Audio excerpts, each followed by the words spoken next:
अंत तू ही है, अल्फा और ओमेगा तू ही है। दूतों की स्तुति भी तू ही है, बुद्धि और सब ज्ञान तू ही है। यीशु तू महान है, यीशु तू अच्छा है, यीशु तू जिंदा है, यीशु तू धन्य है। दूतों की स्तुति भी तू ही है, बुद्धि और सब ज्ञान तू ही है, राजाओं का राजा तू ही है, प्रभुओं का प्रभु तू ही है, यीशु तू महान है, यीशु तू अच्छा है, यीशु तू जिंदा है, यीशु तू धन्य है।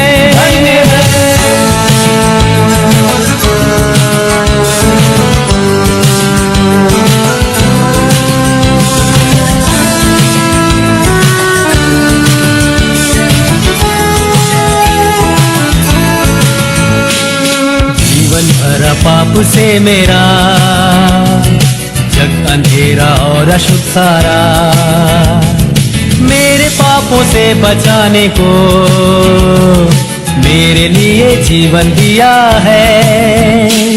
यीशु तू महान है, यीशु तू अच्छा है, यीशु तू जिंदा है, यीशु तू धन्य है। दूतों की स्तुति भी तू ही है, बुद्धि और सब ज्ञान तू ही है, राजाओं का राजा तू ही है, प्रभुओं का प्रभु तू ही है, यीशु तू महान है, यीशु तू अच्छा है, यीशु तू जिंदा है, यीशु तू धन्य है।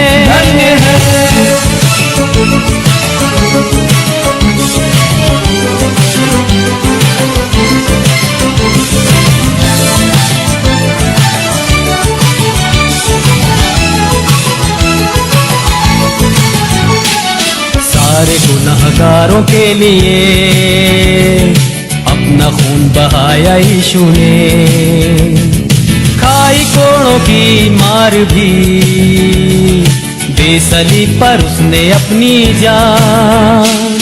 यीशु तू महान है, यीशु तू अच्छा है, यीशु तू जिंदा है, यीशु तू धन्य है।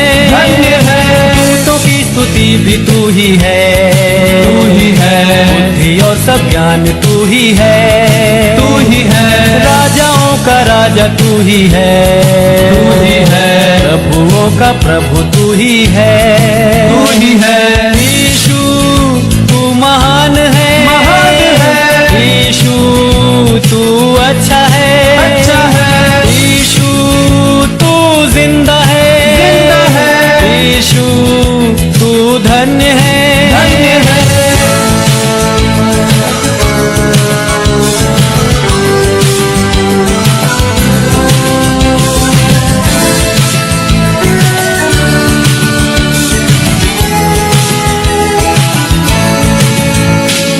वायदा किया है तूने, वायदा तू करता है पूरा, वायदे के लिए आते हैं बरकतों की बारिश अब उंडे। यीशु तू महान है, यीशु तू अच्छा है, यीशु तू जिंदा है, यीशु तू धन्य है। दूतों की स्तुति भी तू ही है, बुद्धि और सब ज्ञान तू ही है, राजाओं का राजा तू ही है, प्रभुओं का प्रभु तू ही है, यीशु तू महान है, यीशु तू अच्छा है, यीशु तू जिंदा है, यीशु तू धन्य है।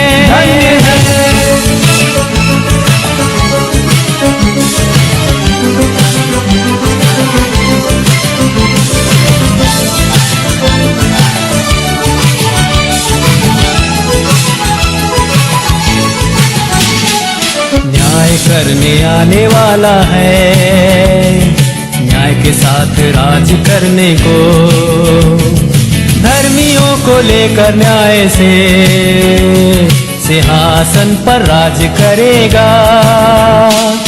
यीशु तू महान है, यीशु तू अच्छा है, यीशु तू जिंदा है, यीशु तू धन्य है, दूतों की स्तुति भी तू ही है, बुद्धि और सब ज्ञान तू ही है, राजाओं का राजा तू ही है, प्रभुओं का प्रभु तू ही है, यीशु तू महान है, यीशु तू अच्छा है, यीशु तू जिंदा है, यीशु तू धन्य है, दूतों की स्तुति भी तू ही है, बुद्धि और सब ज्ञान तू ही है, राजाओं का राजा तू ही है,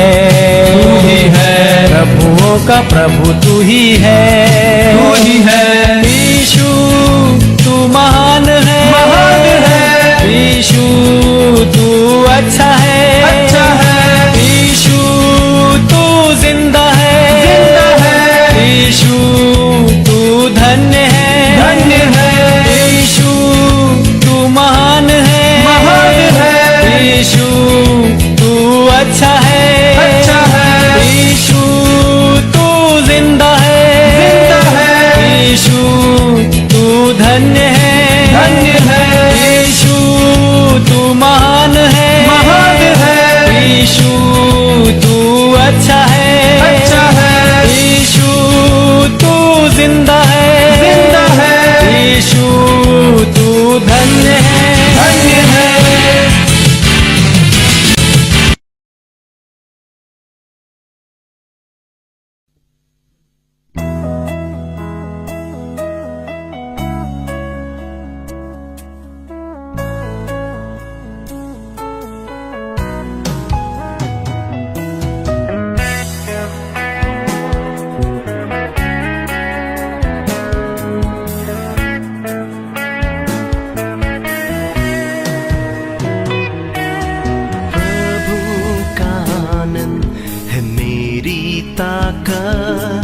संसार में यीशु है मेरी ताकत, प्रभु का आनंद है मेरी ताकत, संसार में यीशु है मेरी ताकत, वो मेरा आनंद हर एक दिन में, वो मेरा सहारा है,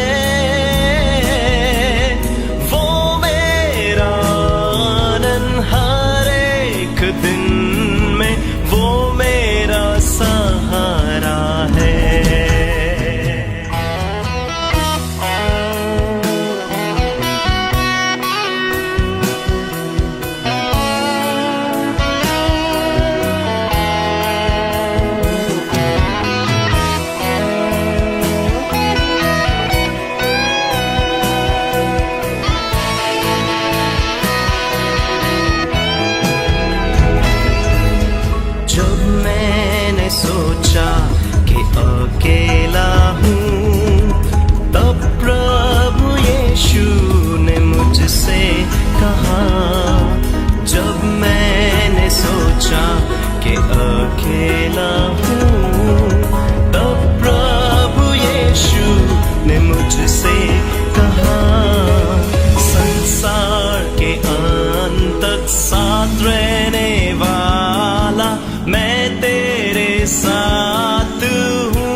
मुझसे कहा, जब मैंने सोचा कि निर्बल हूँ, तब प्रभु यीशु ने मुझसे कहा, शक्ति देने वाला, सामर्थ देने वाला, मैं तेरे साथ हूँ।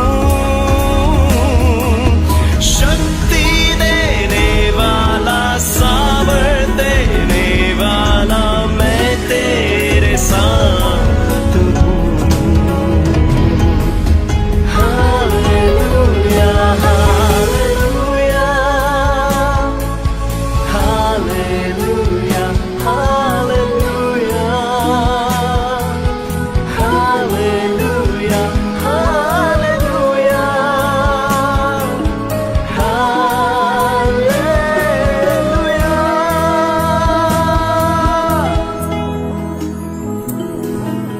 जब मैंने सोचा कि असंभव है, तब प्रभु यीशु ने मुझसे कहा, जब मैंने सोचा कि असंभव है, तब प्रभु यीशु ने मुझसे कहा, असंभव को संभव करने वाला यीशु, मैं तेरे साथ हूँ। असंभव को संभव करने वाला यीशु, मैं तेरे साथ हूँ। प्रभु का आनंद है मेरी ताकत, संसार में यीशु है मेरी ताकत, वो मेरा आनंद हर एक दिन में, वो मेरा सहारा है,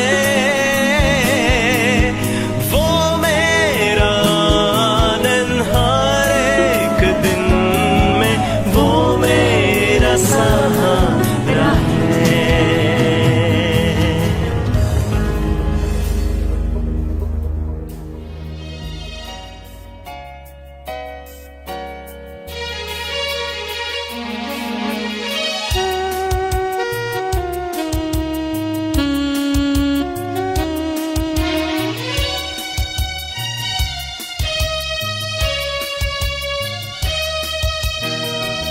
भरपूर जीवन तेरे लिए, भरपूर जीवन तेरे लिए यीशु लाया है, तेरे लिए भरपूर जीवन तेरे लिए। પ્રભુ ઈસુ ખ્રિસ્તના નામમાં પ્રભુ ઈસુના શિષ્યો એ વિષય આધારિત આજના બાઇબલ અભ્યાસના આ ખાસ સમયમાં આપ સર્વનો આવકાર કરું છું. ગુજરાત ડાયસિસના માનવંત બિશપ સાહેબ અને તમામ અધિકારી ગણનો આ સમય આભાર માનું છું. આજની આ ખાસ પ્રકારની તકને માટે ઈશ્વર પિતાનો પણ હું આભાર માનું છું, જે ખાસ પ્રકારની આ સેવામાં તેઓ મારો ઉપયોગ કરે છે.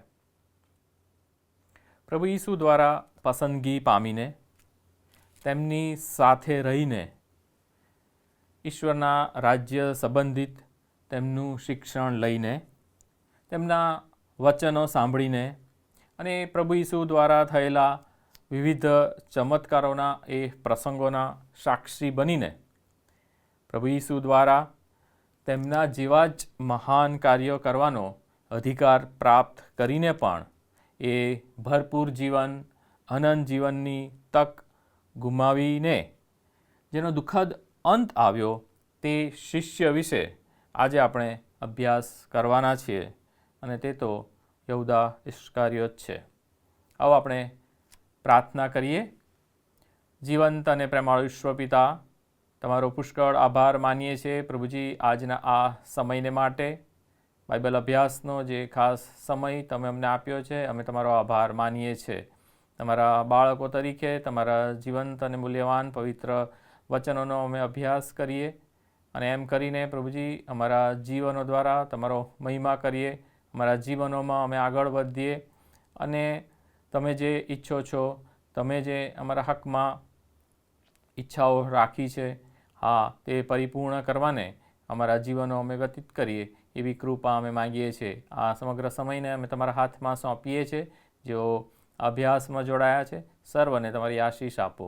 પ્રભુ ઈસુમાં અમારી પ્રાર્થના સાંભળો. આમેન. પવિત્ર શાસ્ત્ર બાઇબલમાંથી થોડા વચનો આપણે વાંચીશું.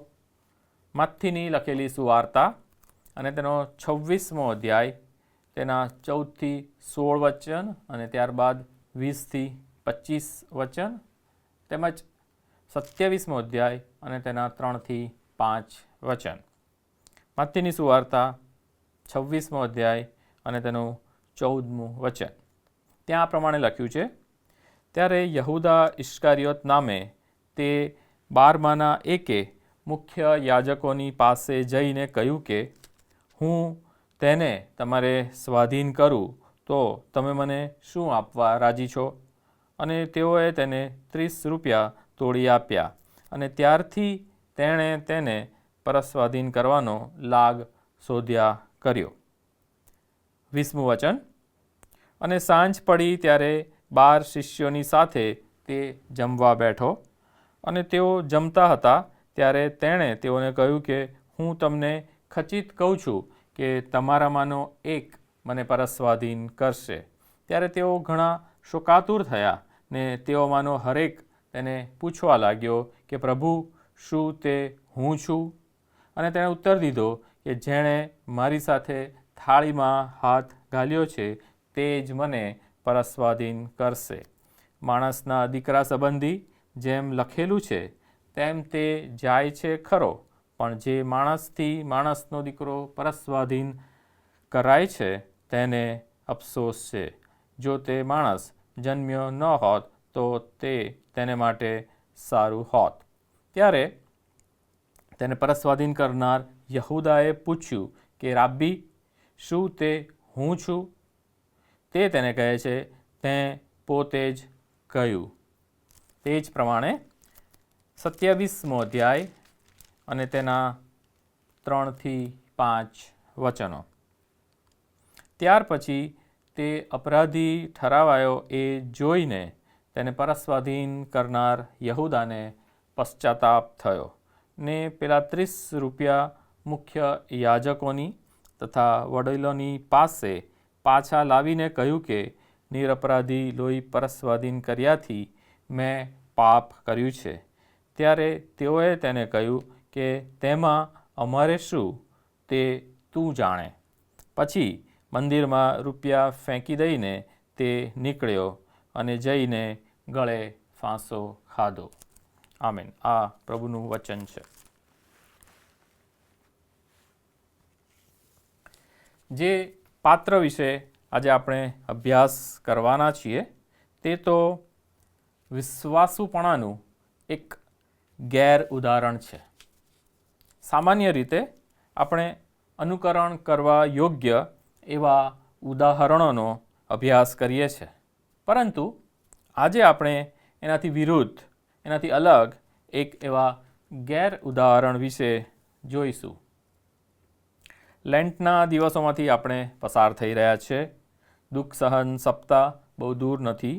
એવા સમયે પ્રભુ ઈસુના બલિદાનની ઘટના, એ સમયના પાત્રો એને આપણે યાદ કરીએ છીએ અને તેમાંનું આ એક પાત્ર છે. જો આપણે થોડી પૂર્વ ભૂમિકા જોઈએ અને સામાન્ય માહિતી જોઈએ તો યહૂદા નામનો એ હિબ્રુ શબ્દનો અર્થ થાય છે યહોવા દોરે છે, અને તેના એ ગ્રીક શબ્દનો અર્થ થાય છે પ્રેઇઝ, સ્તુતિ, પ્રશંસા. અને ઇસ્કારિયોત શબ્દ એવું દર્શાવે છે કે તે યહૂદિયાના કિર્યાત શહેરનો તે વતની હતો. પ્રભુ ઈસુ દ્વારા જે 12 શિષ્યો પસંદ કરાયા હતા તેમાંનો તે એક શિષ્ય હતો. હવે ક્યાં અને કેવી રીતે તેની પસંદગી થઈ તેના વિશે ઊંડાણમાં માહિતી બાઇબલમાં નોંધવામાં આવી નથી. હા, તે ગાલિલનો રહેવાસી નહોતો કે ઈસુ કે બીજા જે શિષ્યો હતા તેમના કુટુંબનો કે તેમના નજીકના એ સગામાનો પણ એ નહોતો. યહૂદાના નામ સાથે આપણે બાઇબલમાં નોંધ જ્યાં જોઈએ છે ત્યાં ઘણી બધી જગ્યાએ એ પરસ્વાધીન કરનાર કે વિશ્વાસઘાત કરનાર એ શબ્દ સાથે, એ વિશેષણ સાથે એનું નામ આપણને જોડાયેલું જોવા મળે છે. જ્યારે આપણે એ પરસ્વાધીન કરનાર કે વિશ્વાસઘાત કરનાર એ શબ્દ સાંભળીએ છીએ ત્યારે એમાં આપણે 3 બાબત જોઈ શકીએ છીએ. પ્રથમ, એક તો સમજણપૂર્વકની પસંદગી. સમજણપૂર્વકની પસંદગી જે એ પરસ્વાધીન કરવાનું એ કાર્ય કરે છે, એ વિશ્વાસઘાત કરે છે, એ તો એ પોતે સમજણપૂર્વક કરે છે. હવે જે પસંદગી કરવાની વાત છે તો એ તો ઈશ્વર તરફથી આપણને એક ખાસ પ્રકારની એ ભેટ મળેલી છે કે આપણે સ્વતંત્ર છીએ, આપણે પસંદગી કરી શકીએ છીએ, આપણને એવું બંધન નથી. હવે જ્યારે યહૂદાની આપણે વાત કરીએ ત્યારે તે આપણે જે શાસ્ત્રપાઠ વાંચ્યો તેમાં આપણે જોઈ શકીએ છીએ કે તે પોતે સામેથી જાય છે, મુખ્ય યાજકને મળે છે, યાજકોને મળે છે અને તેમને તે સામેથી પૂછે છે કે તમે મને શું આપશો? જો હું પરસ્વાધીન કરાવું, હું તેને પકડાવી દઉં તો તમે મને શું આપશો? એ સમજણપૂર્વક એ આ પ્રકારની પસંદગી કરે છે. ત્યારે એના નામ આગળ એ પરસ્વાધીન કરનાર શબ્દ આપણે જોઈએ છે. બીજા એક શાસ્ત્ર ભાગમાં જો આપણે જોઈએ લૂકની સુવાર્તા અને 22મો અધ્યાય ને 3 થી 6 કલમ, તો ત્યાં લખ્યું છે કે તેનામાં શૈતાન બેઠો અને એ પણ શૈતાનને એ જે પ્રવેશવા દેવાની જે પસંદગી છે તે પણ આ જ બાબત દર્શાવે છે. કારણ કે તે પોતાની ઈચ્છાથી જાણીને સમજીને એ કાર્ય એ કરે છે. અને આવું કરવા પાછળનો તેનો જે કારણ શું છે તો એ બીજા મુદ્દામાં જો આપણે જોઈએ તો તે તો છે લોભ. તે તો છે તેના નાણાં પ્રત્યેનો તેનો લોભ. પોતાનું એ સ્વાર્થી કે આપ મતલબી જેને કહી શકાય એવું તેનું એ વલણ છે. ચારેય સુવાર્તાઓમાં યહૂદા વિશે નોંધ છે. માર્કની સુવાર્તામાં બહુ ઓછી માહિતી છે. હવે જે આ લોભની વાત છે કે નાણાંની વાત છે એ યોહાનની સુવાર્તામાં ખૂબ સારી રીતે ત્યાં લખવામાં આવી છે. જ્યારે મરિયમ એ કિંમતી અત્તર પ્રભુ ઈસુને માટે લાવે છે ત્યારે ત્યાં આ બાબતનો ઉલ્લેખ છે. ત્યાં એવું કહેવામાં આવ્યું છે કે એ નાણાંનો ઉપયોગ બીજા કોઈક સારા કાર્ય માટે થઈ શક્યો હોત, અહીં બગાડ કેમ કરવામાં આવ્યો? અને ત્યાં નીચે લખવામાં આવ્યું છે કે એ આવું કેમ બોલે છે? આવું એટલા માટે બોલે છે કે તે તો નાણાં ચોરી લેનાર છે. તે પોતાની પાસે એ થેલી રાખતો હતો, તેમાંથી એ તે નાણાં લઈ લેતો હતો. અને એ બતાવે છે કે તે તો એ શિષ્યોના જે નાણાં છે એની એ વાત છે. અને એમ કરીને ત્યાં તેનો એ નાણાં પ્રત્યેનો લોભ ત્યાં બતાવવામાં આવ્યો છે. અને ત્રીજી જે વાત છે આપણે જોઈએ છે તે તો એ છે કે આ દૈવી યોજનાનો એક ભાગ છે. અને આ તો દૈવી યોજનાનો એક ભાગ છે. આપણે એ શાસ્ત્રપાઠ વાંચ્યો તેમાં પણ છે કે માણસના દીકરાને આ બાબતમાંથી પસાર થવાની જરૂર છે, પરંતુ આ જેના દ્વારા તે થાય છે તેને તે અફસોસ. હા, ગીતશાસ્ત્ર 41 અને 9, જખારિયા પ્રબોધક પુસ્તક તેનો 11મો અધ્યાય અને 12 થી 13 જો કલમો આપણે જોઈએ તો એ પણ એ ઈશ્વરની એ મહાન યોજનાના ભાગરૂપે એ બાબતો આપણને ત્યાં જણાવે છે. સો આપણે જોયું કે પ્રસ્વાધીન કરનાર ટાઇટલ એને કેમ મળે છે? કારણ કે તે એ સમજણપૂર્વકની પસંદગી કરે છે. અને એવી પસંદગી કેમ કરે છે? કારણ કે તેને એ નાણાં પ્રત્યેનો એ લોભ છે. અને ત્યારબાદ આ તો એક દૈવી યોજનાનો ભાગ છે. આપણે આગળ વધતા તેના જીવનના અંત વિશે જો જોઈએ તો ત્યાં પણ આપણે જે કંઈ નોંધ કરવામાં આવી છે એમાં 3 બાબતો જોઈ શકીએ છીએ. પ્રથમ વાત તો તેના એ પશ્ચાતાપની વાત, જે શાસ્ત્રપાઠ આપણે વાંચ્યો માથીની સુવાર્તા, અને તેમાં લખવામાં આવ્યું છે કે તેને એ પશ્ચાતાપ થયો. નિરપરાધી લોહી વહેવડાવવા વિશે હવે તેને એ ખાસ પ્રકારની એ લાગણી થઈ, અને એમ કરીને તે એ ફરીથી યાજકો પાસે, વડીલો પાસે જાય છે. અને આ તો છે પશ્ચાતાપની વાત. ત્યારબાદ બીજી જે નોંધ છે એના પછીનું જે ઘટના છે તે તો પોતે આત્મહત્યા કરે છે, આપઘાત કરે છે. અને કેવી રીતે આત્મહત્યા કરે છે એ બાબતની નોંધ છે. ગળે ફાંસો ખાય છે, લટકી જાય છે વગેરે. અને ત્રીજી જે વાત છે એ આપણને પ્રેરિતોના કૃત્યમાંથી મળે છે. અને ત્યાં એ આત્મહત્યા કર્યા પછી તેના શરીરની સ્થિતિ શું છે તેના વિશેની નોંધ છે. તેના આંતરડા બહાર નીકળી જાય છે વગેરે. સો તેના જીવનના અંત વિશેની આ 3 બાબત આપણે જોઈએ છે. અને આ બાબતમાં સૌથી મહત્ત્વની જે વાત વિશે આપણે થોડો સમય વિચારવા માંગીએ છીએ તે તો એ છે કે પશ્ચાતાપ. ઇંગ્લિશમાં એના માટે શબ્દ છે રિમોર્સ. આ એક દુઃખની લાગણી છે, ભૂલ કર્યાના એ અહેસાસની લાગણી છે, એના માટેના એ અફસોસની લાગણી છે. અને આપણે પણ ભૂલ કરીએ ત્યારે જે સોરી કહીએ છીએ એ પ્રકારની એ એક લાગણી છે કે સ્વીકારીએ છીએ હા ભૂલ થઈ ગઈ, અને ભૂલ થયાનો અફસોસ થાય છે. અને યહૂદાને પણ એ થયું, અને એ તો પશ્ચાતાપ દર્શાવે છે.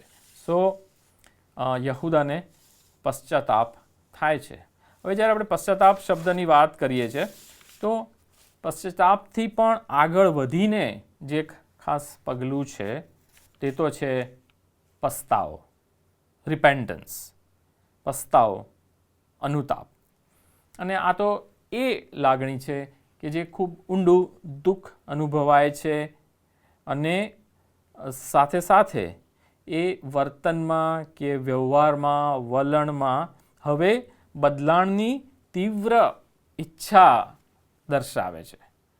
પશ્ચાતાપથી એક ડગલું આગળ છે કે જે કર્યું છે એનું દુઃખ છે, એના માટે અફસોસ છે, હા, પણ એ ઊંડા દુઃખ સાથે હવે એવી પણ લાગણી છે કે હવે હું શું બદલાવ કરું, એવું તે શું બદલાણ આવે કે જે આ મેં કર્યું છે તેના સંદર્ભમાં હોય.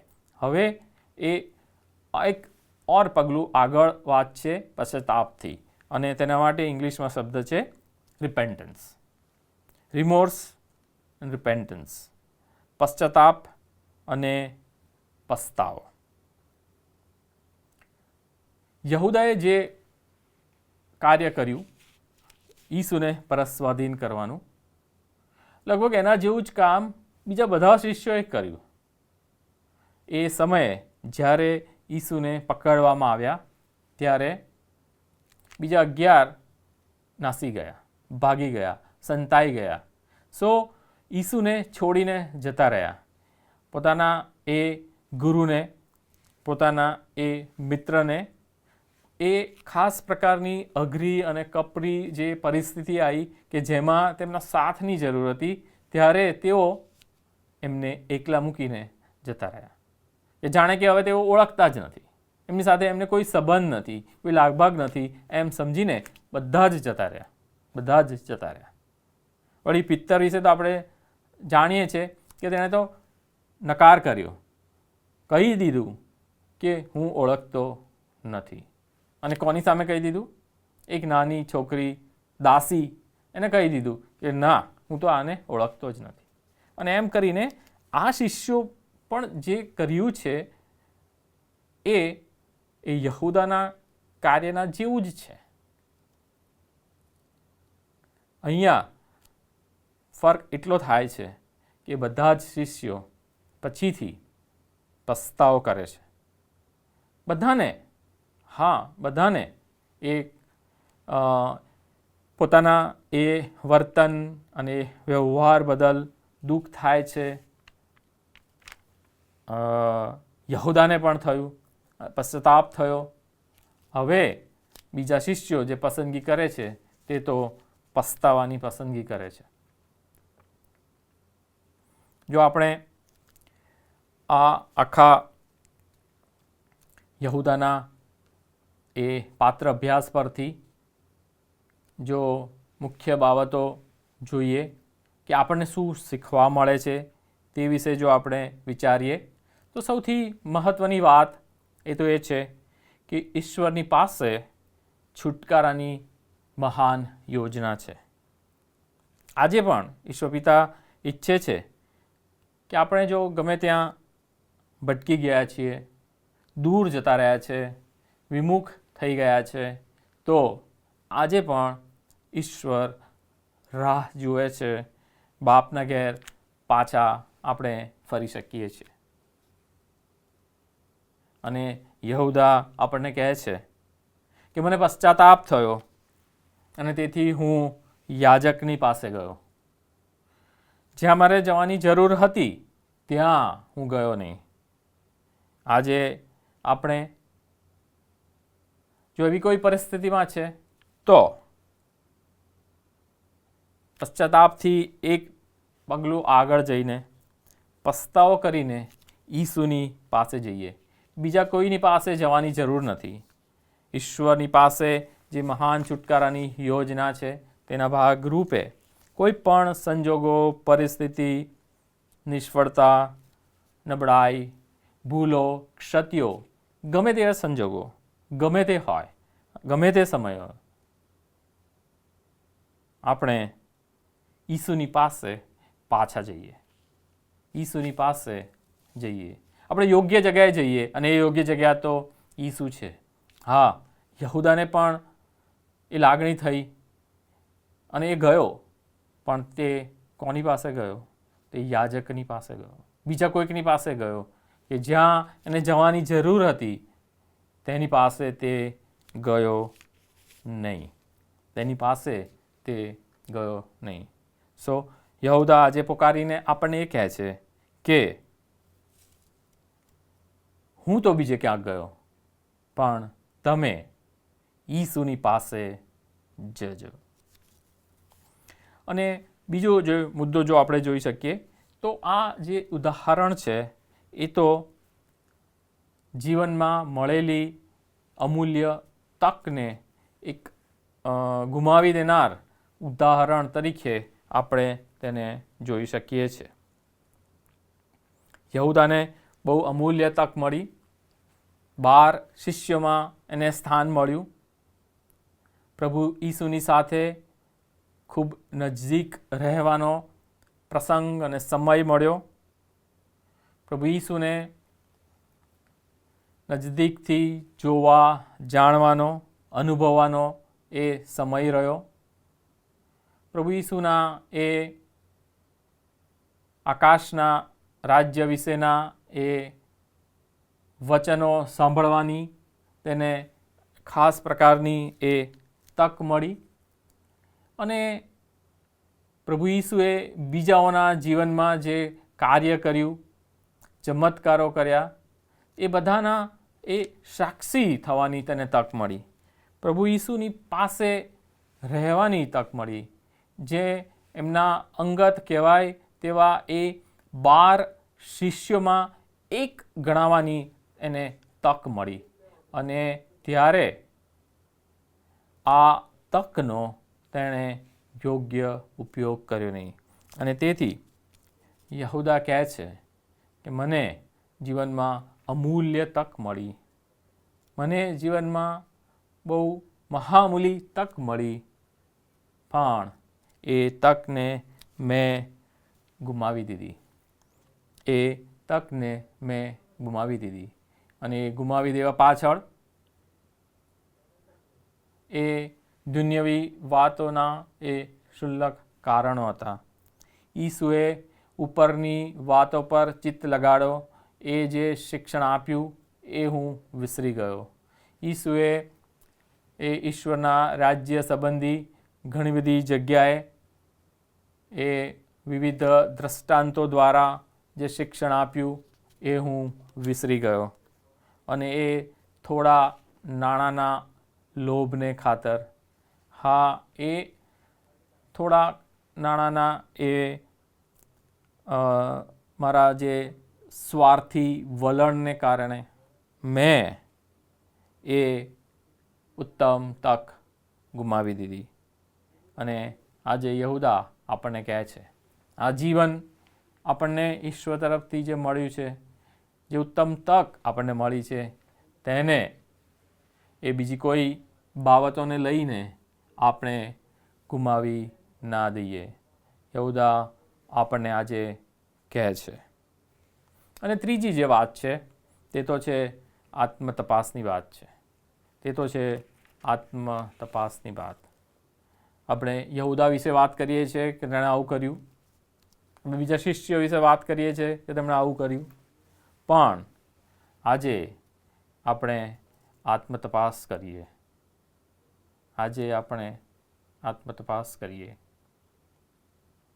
સંત પાઉલ જેમ આપણને કહે છે તેમ આપણે આત્મતપાસ કરીએ. હા, શક્ય છે હું પણ યહૂદાના જેવું જ કરું છું. હા, શક્ય છે હું પણ બીજા શિષ્યોના જેવું જ કરું છું. મને પણ પ્રભુ ઈસુ વિશે, જીવંત અને ખરા ઈશ્વર વિશે વર્ષોથી માહિતી છે. ખ્રિસ્તી ઘરમાં જન્મ લઈને બાળપણથી એ શિક્ષણ મને મળ્યું છે. તેમ છતાં શું એવી કોઈ બાબત છે, એવી કોઈ વાત છે કે જે મને યહૂદાની જેમ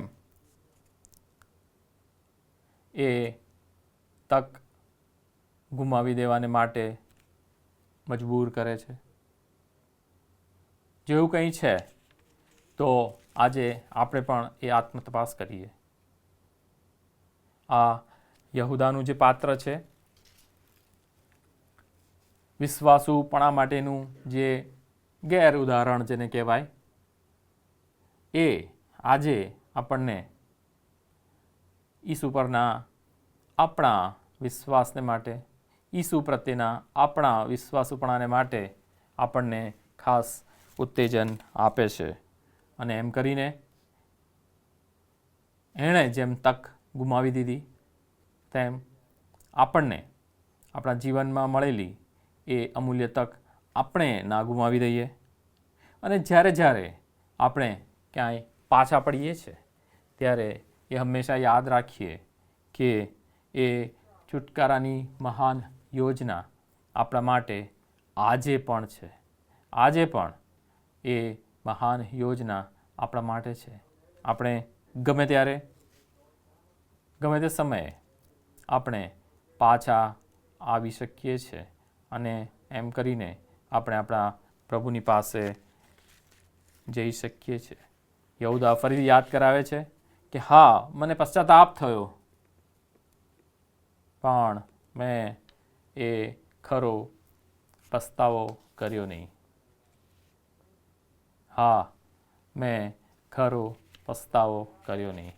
આજે યહૂદાના એ પાત્ર પરથી, તેના એ જીવન પરથી અને તેના એ જીવનના એ અંત પરથી આપણે આ ખાસ બાબતો શીખી શકીએ છીએ.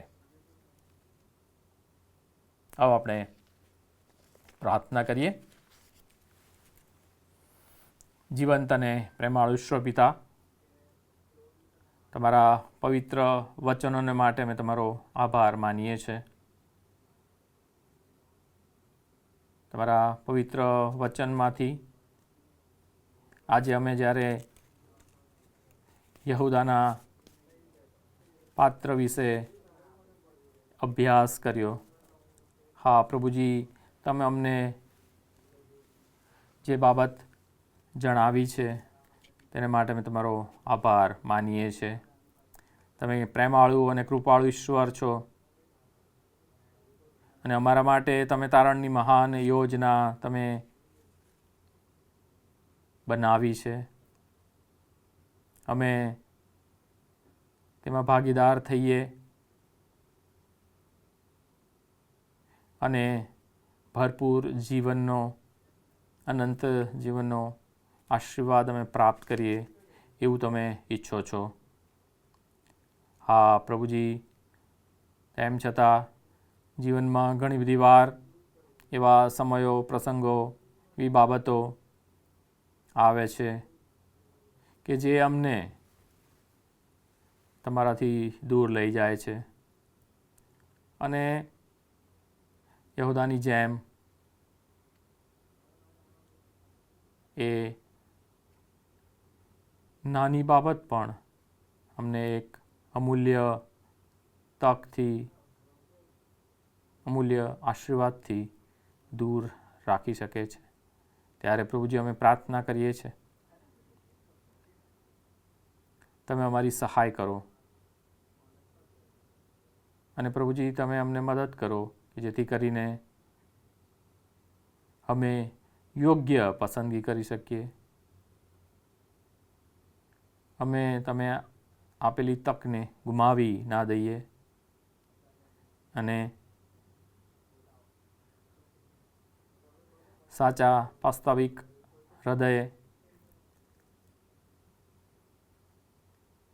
બદલાણ પામવાની એ ભાવના સાથે અમે તમારા હાથમાં સોંપાઈએ. ફરીને એકવાર પ્રભુજી અમે તમારો આભાર માનીએ છીએ આ સમયને માટે કે જ્યારે અમે તમારા પવિત્ર વચનમાંથી આ અભ્યાસ કરી શક્યા. હવે પછીના સમયમાં પ્રભુજી તમે અમારી સાથે રહો, અમારી સહાય કરો. અમારી પ્રાર્થના અમારા મુક્તિદાતા પ્રભુ ઈસુના નામમાં તમે સાંભળો, સ્વીકાર કરો. आमेन. हर मुसीबत की जंजीर से छुड़ाने वाला है तू, हर बिगड़ी जिंदगी को बनाने वाला है तू. मेरी जिंदगी की कश्ती तूफानों में है घिरी, पर ए मसीह मेरा रखवाला है तू.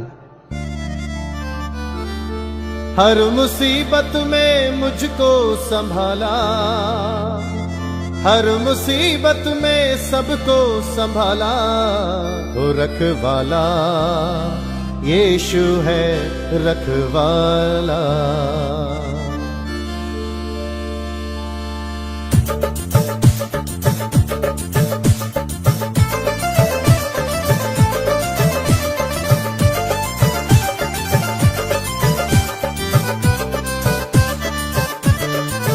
रखवाला यीशु है रखवाला,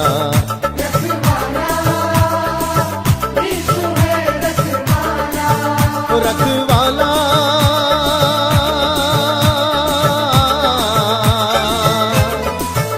रखवाला रखवाला रखवाला रखवाला यीशु है रखवाला.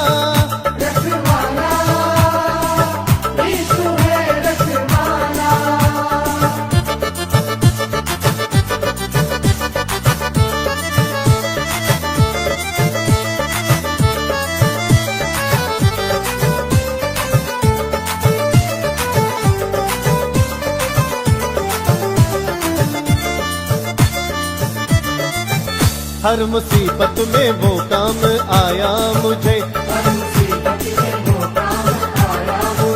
मरते मरते यीशु ने बचाया मुझे,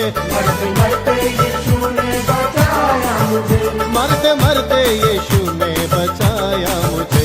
रखवाला यीशु है रखवाला, रखवाला यीशु है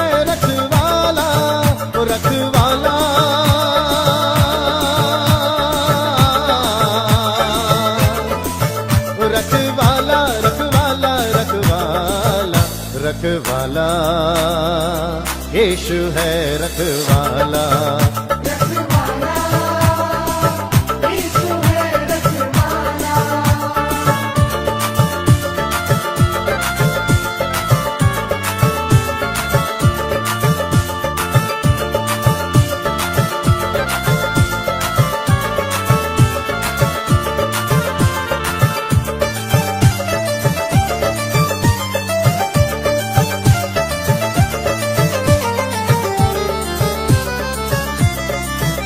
जब मसीहा का दीदार हो जाएगा,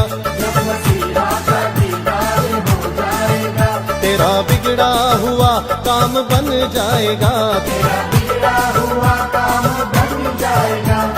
बिगड़ा हुआ काम बन जाएगा। रखवाला यीशु है रखवाला, ओ रखवाला यीशु है रखवाला, ओ रखवाला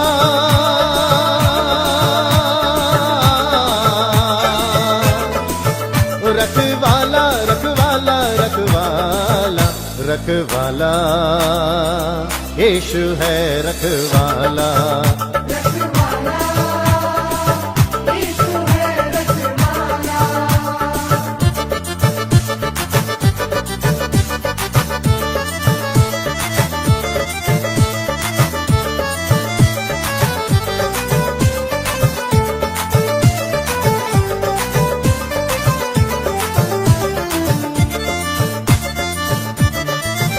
वो धरती का राजा वो सरकार है,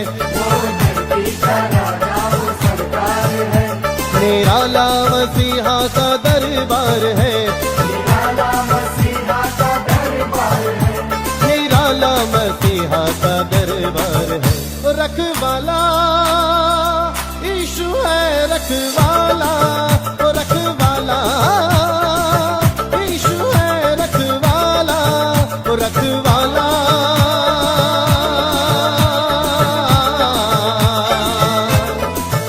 रखवाला रखवाला रखवाला रखवाला यीशु है रखवाला, रखवाला यीशु